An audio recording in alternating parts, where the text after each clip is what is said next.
ملک کی موجودہ معاشی سیاسی صورتحال اور کاروباری حضرات کو درپیش مسائل کے حوالے سے چیئرمین ایئرسیل فضل جیلانی نے دیات ڈیجیٹل نیوز سے خصوصی گفتگو کی۔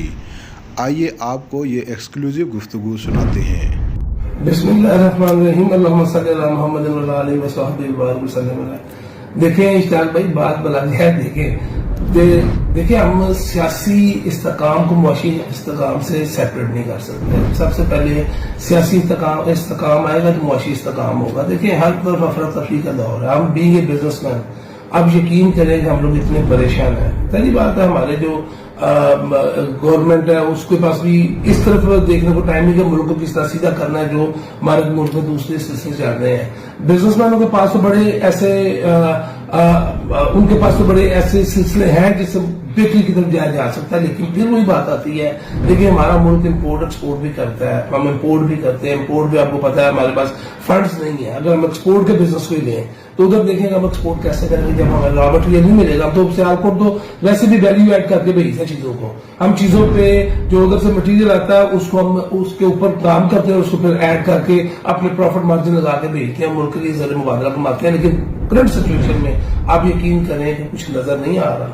جب تک یہ سارے سر جوڑ کے نہیں بیٹھیں گے ملک میں بہتری نہیں آئے گی، آپ کی اکانومی بہتر نہیں ہوگی۔ اکانومی بہتر ہوگی تو ملک کا پہیہ چلے گا۔ آپ دیکھیں کہ اب سنا میں نے پھر ابھی آنے والے دنوں میں میں نے سنا ہے کہ کچھ اگلے 2-3 ہفتے میں اور کچھ ڈیویلویشن ہونے لگی ہے، ہمارا روپیہ نیچے گرتا جا رہا ہے۔ ہمیں سمجھ نہیں آ رہی کہ ہر چیز مہنگائی کی طرف جا رہی ہے۔ اب دیکھیں گندم کو دیکھ لیں 5,000 روپے من ہو گئی ہے، غریب بندہ کہاں سے لے گا؟ بجلی کے بل آتے ہیں، ورکرز پاس آتے ہیں، روتے ہیں، سر دیکھیں 12,000 بل آ گیا، سر 15,000 بل آ گیا، سر ہم ایک پنکھا چلاتے ہیں، سر لائٹ چلاتے ہیں، نہ ہمارے گھر میں فریج ہے نہ کچھ ہے، لیکن کس طرف جائیں؟ تو میں سمجھتا ہوں سب کو ساتھ بیٹھنے کی ضرورت ہے، ملک کی طرف دیکھیں، اناؤں کو چھوڑیں، ملک کی طرف دیکھیں، ملک کو بہتر کریں۔ میں سمجھتا ہوں بالکل ایسے ہونا چاہیے، تمام چیمبرز جو پاکستان کے ہیں ان کو اکٹھے بیٹھنا چاہیے، فیڈریشن کو ایک پیج پہ آنا چاہیے اور ملک کی اکانومی کو کیسے بہتر کیا جائے، ملک کو کیسے سنبھالا جائے۔ ابھی میں آپ کو ایک نئی بات بتانے لگا ہوں کہ بنگلہ دیش جو کہ ٹیکسٹائل میں پہلے دیکھیں پاکستان کا کتنا بزنس لے گیا ہے، $36 بلین کی ان کی ایکسپورٹ ہے اور ریزرو بھی ہے ان کے پاس۔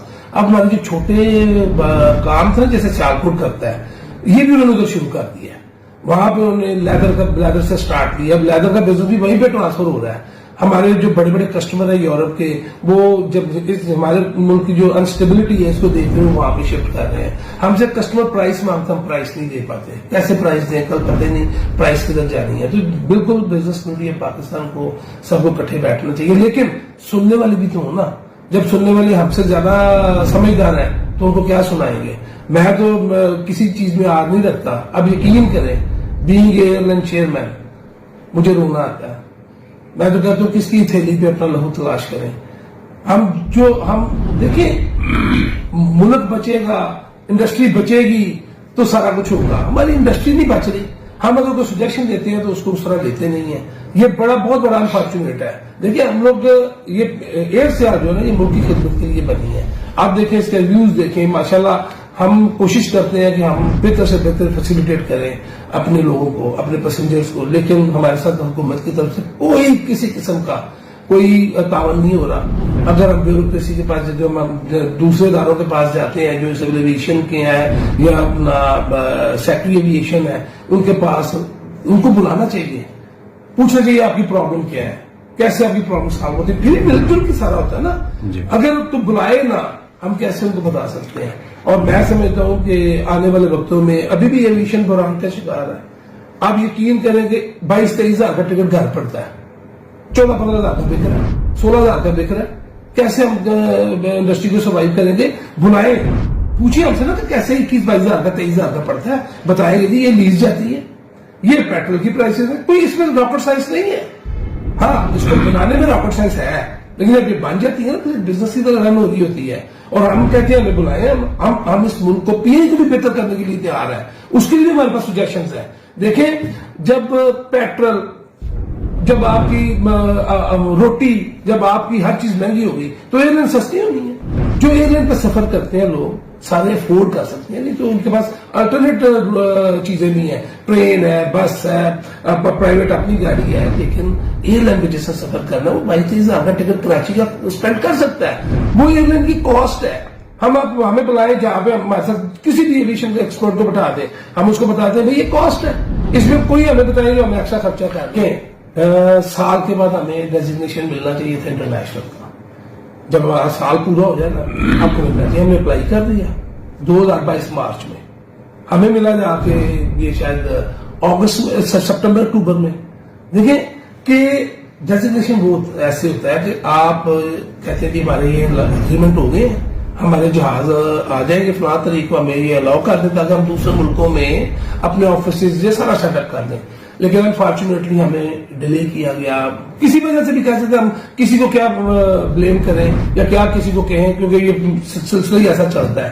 تو اگر وہ ہمیں ٹائم سے ملتا تو پھر تو انٹرنیشنل روٹس بھی ہمارے لیے تب اچھے ہو جاتے. ابھی بھی اچھے ہیں, سعودیہ کا روٹ زبردست ہے, لیکن دیکھیں ہمیں رمضان میں 29 کو ہم نے مارچ کو ہم نے پہلی فلائٹ کی, رمضان آ گیا, رمضان کے بعد حج کے لیے آپ کو پتا پھر عمرہ کی فلائٹس نہیں ہوتی, اور ہمارے پاس مدینہ کا نہیں تھا, اپنا سلاٹس نہیں تھے ہمارے پاس, ہمیں وہ فلائٹیں نہیں مل سکی. ہم نے گورنمنٹ سے بے انتہا ریکویسٹ کی, یہ میں بات ریکارڈ پہ لانا چاہتا ہوں کہ ہم نے ریکویسٹ کی کہ دیکھیں یہ کہتے ہیں کہ جو حاجی جائیں گے نا جدہ وہ مدینہ سے آئیں گے, جو مدینہ سے جائیں گے وہ جدہ سے آئیں گے. ہم نے کہا جی ہم آپ کو, ہماری طلع سب سے بھی بڑے اچھے بندے ہیں جی, ہمارے ریلیجیس افیئرس کے منسٹر ہیں, میں ان سے بولا ہم بہت اچھے بندے ہیں, لیکن ہم نے ان سے ریکویسٹ کی کہ دیکھیں اگر آپ ہمیں لاک کرتے ہیں مکہ جدہ لے کے جائیں گے حاجی, جدہ سے مدینہ اور مدینہ سے پھر واپس لائیں گے. اگر دیکھیں جس حاجی نے مدینہ سے ایئرپورٹ پہ جانا ہے, سامان اٹھانا ہے, اس نے سفر کرنا ہے, ادھر جا کے اتارنا ہے, تو یہ سفر ہے 3-4 گھنٹے کا, ہم ٹکٹ بھی دیں گے ان کو, ہم ان کو 120 ریال بھی فی حاجی دیں گے, آپ ہمیں لاک کر دیں. لیکن انہوں نے کہا جی ہم اپنے حاجیوں کو پریشان نہیں کرنا چاہتے. حج تو ہے مشقت کا نام ہے, پریشان کسی کو کیا کرنا تھا, ہے مشقت ہے. اور اگر پی اے کی دوسری ایئرلائنس کی فلائٹ ہے کہ 18 گھنٹے 12 گھنٹے لیٹ ہوگی تو حاجی پریشان نہیں ہوں گے. تو یہ ہمارا تھوڑا سا ضرور دلا بنتا ہے کہ ان کو ہمیں یہ الاؤ کرنا چاہیے تھا.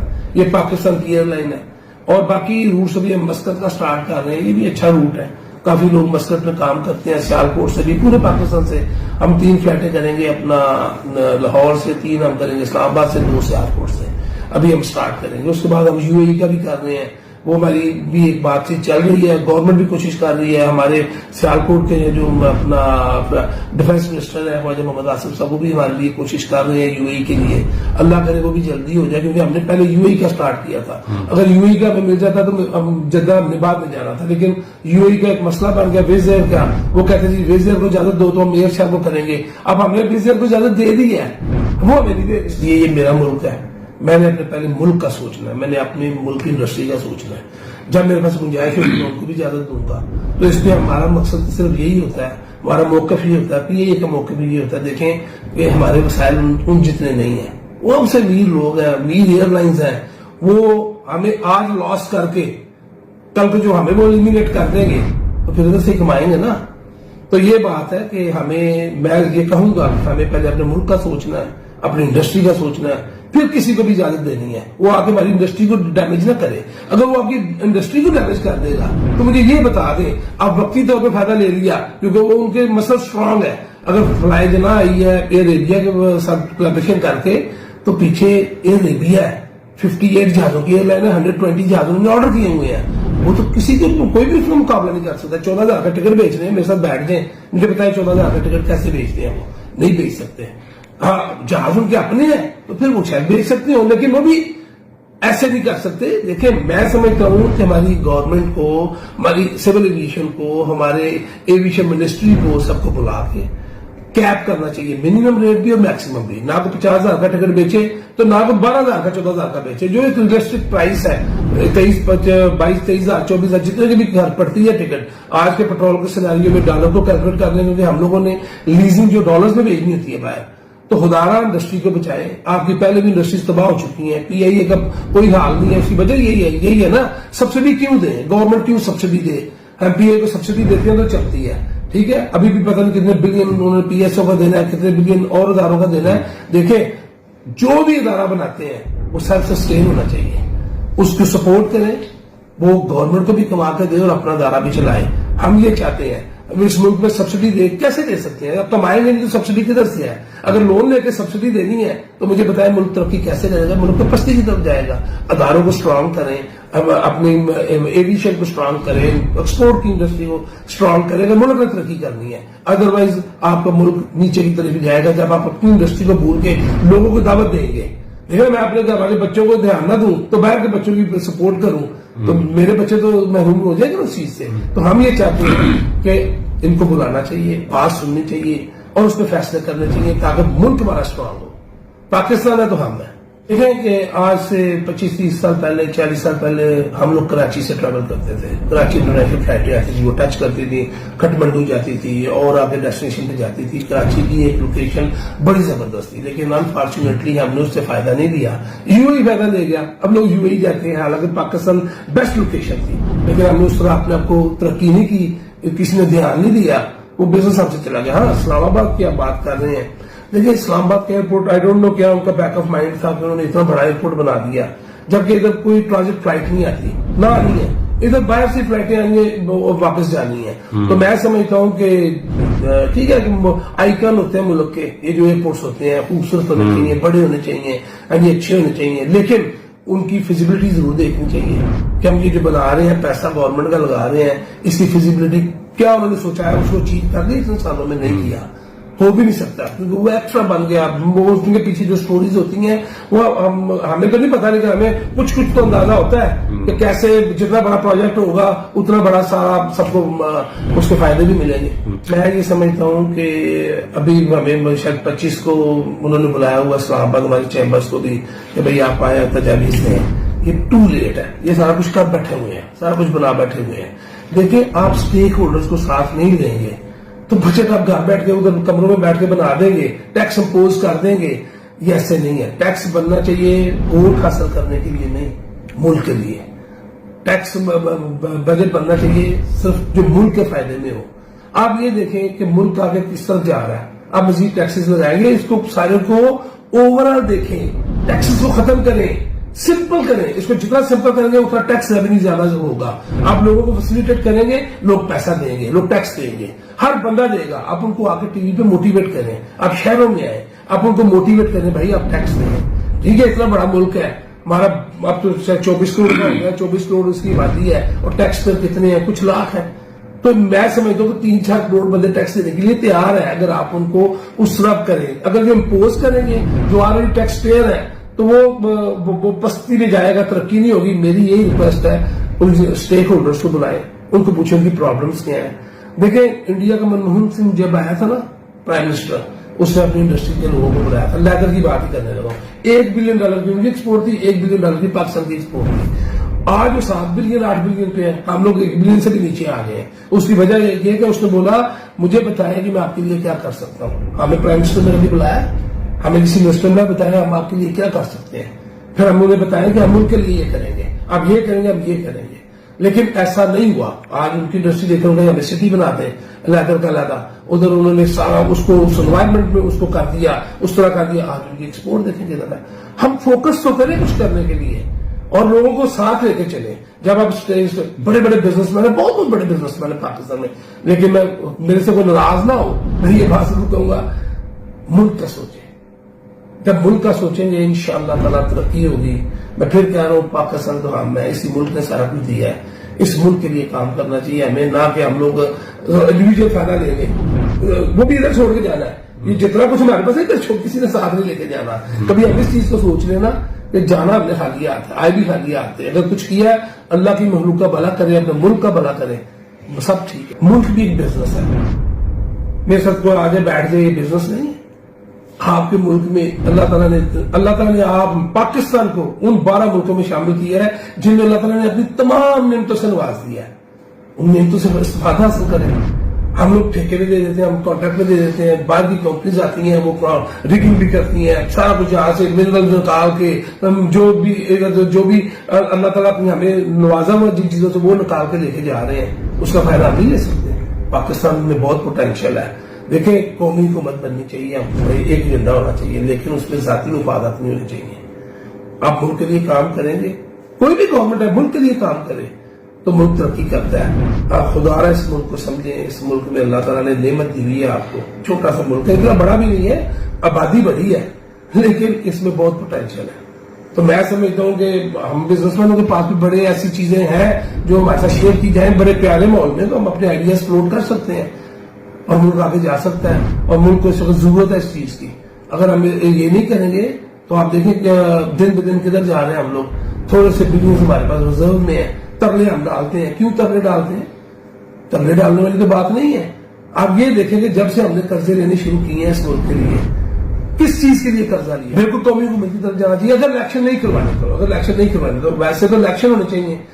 لیکن اگر آپ سمجھتے ہیں ظاہری بات ہے جو فیصلہ کرنے والے ہیں وہ سمجھتے ہیں، تو پھر ان لوگوں کو دیں جو لوگ اس ملک کی خوب ترقی کی طرف لے کے جائیں گے، ان کا ویژن دیکھیں. مہاتیر محمد تھا نا، میں تھوڑی سی بات لمبی ہو جائے گی لیکن بات سننے والی نالجبل ہے. مہاتیر محمد جب آیا نا، اس نے ترقی کیسے کی؟ وہ اپنے منسٹرز کو لے کے، اپنے لوگوں کو لے کے نا ایک آئی لینڈ پہ چلا گیا تھا. ٹیلی فون بند، ہر چیز بند. ہاں جی ایجوکیشن منسٹر صاحب آپ آئے، بتائیں میرے ملک کے لیے ایجوکیشن کے لیے کیا کریں گے، یہ ملک ادھر کھڑا کیا کریں گے. اس کا ویژن دیا، ویژن کو بیٹ کیا سب نے. اس کو اب تم جا سکتے ہو، جاؤ جا کے ٹی وی پہ بیٹھو اور بولو میں منسٹر بناؤں، میں نے یہ چیزیں کرنی ہے. ٹھیک ہے، اگر نہیں کرے گا تو اس کو ووٹ نہیں ملیں گے، وہ بالکل فیل ہو جائے گا. اسی طرح ان کو کرنا چاہیے. لائے ٹی وی کے سامنے لائے، وہ ویژن دیا ہمیں، میں یہ کروں گا. تعلیم کا نظام ملک کو ترقی کی طرف لے کے جاتا ہے. ایک تعلیم کا نظام ہونا چاہیے پورے ملک میں، کہیں پہ کچھ اور بھی ہونا چاہیے. ادھر کبھی او لیول ہے، کبھی اے لیول ہے، کبھی فلاں ہے، کبھی میٹرک ہے. وہ تباہ کر دیا ہماری جنریشن کو، ان کی ڈائریکشن تباہ کر دی ہے. بلینز اگر پیزا باہر بھیجتے ہیں، میرے بچے بھی باہر گئے ہیں. ہاں جی، مجھے دکھ ہے اس چیز کا. لیکن جب او لیول پڑھ گئے، ہم نے اسکول میں او لیول پڑھا رہے ہیں اور دوسرے اسکولوں کا وہ اسٹینڈرڈ اس طرح نہیں رہا. جو حالانکہ میں سمجھتا ہوں کہ ان اسکولوں کا اسٹینڈرڈ اچھا ہونا چاہیے. جب وہ آپ اس طرف سوچ لیں، آنے والے 5 سالوں میں 10 سالوں میں ملک کہیں نہ کہیں چلا جائے گا. تو یہ کچھ ایسی چیزیں ہیں، انہی چیزوں سے قومیں بنتی ہیں، انہی چیزوں سے آگے جا کے ترقی ہوتی ہے.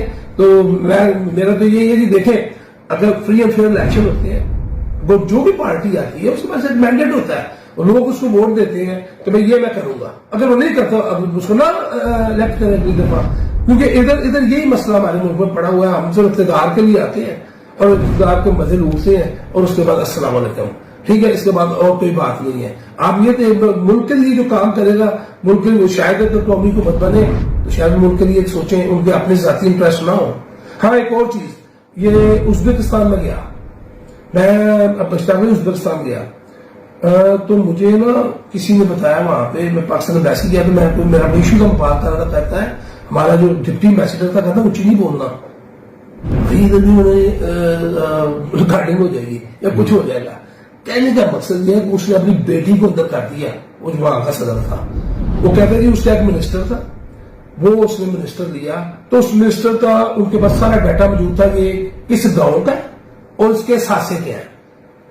جب انہوں نے بعد میں دیکھا کہ یہ بھائی یہ کدھر سے آ رہا ہے، پکڑ کے اس کو بھی اندر کیا.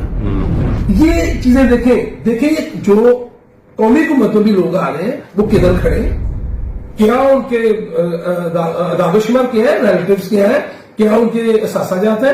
اس کے بعد انہوں نے ملک کے لیے کام کرنا ہے. اگر ادھر ان کو پتہ چلتا ہے تو کیونکہ آپ ان کو لے کے آ رہے ہیں، اگر وہ ایسا اپنے لیے کام کریں، ملک کے لیے نہیں کر رہے، تو ان کو آپ جو سزا ملنی چاہیے. ملک کے لیے اس میں محب وطن لوگوں کی ضرورت ہے، اس ملک کو اس بحران سے نکالنے کی.